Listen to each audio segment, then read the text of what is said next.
Aksi salah satu ormas yang mendesak ditutupnya tempat hiburan malam di Pekanbaru bernama Holy Wings mendapat tanggapan Ketua DPRD Pekanbaru, Sabarudin.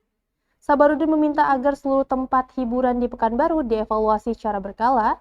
Jika ditemukan pelanggaran aturan dan dinilai tidak sesuai dengan adat budaya Melayu, maka sebaiknya dicabut dan ditutup operasionalnya. Desakan salah satu ormas yang melakukan aksi demo menuntut ditutupnya tempat hiburan malam di Pekanbaru bernama Holy Wings mendapat respon Ketua DPRD Pekanbaru, Muhammad Sabarudi. Menurut Sabarudi, meski tempat hiburan dengan merek yang sama tidak melakukan kasus yang sama di Pekanbaru, namun perlu dilakukan kajian hukum oleh Pemko Pekanbaru. Apakah tempat hiburan tersebut terkait secara langsung dengan yang terjadi di Jakarta?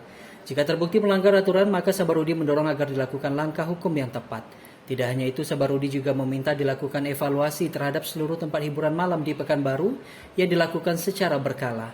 Politisi PKS ini mendorong Pemko Pekanbaru agar menutup tempat-tempat hiburan yang dinilai melanggar aturan serta tidak sesuai dengan prinsip hidup masyarakat Melayu yang identik dengan Islam. Nah, tentu ini menjadi pertimbangan, ya, apakah secara aturan hukum ini terkait gitu ya, atau bagaimana. Nah, inilah kita berikan tugasnya kepada pemerintah, ya, pemerintah. Kemarin kan ada statement dari Pak Wali juga ya, untuk menindaklanjuti ini. Kalau memang itu menyalahi hukum, ya, apalagi namanya sama, dan kemudian secara hukum umpamanya yang di Jakarta itu kemudian terdampak, ya, kemudian ditindaklanjuti oleh kepolisian, ya kita lihat nanti bagaimana di sini.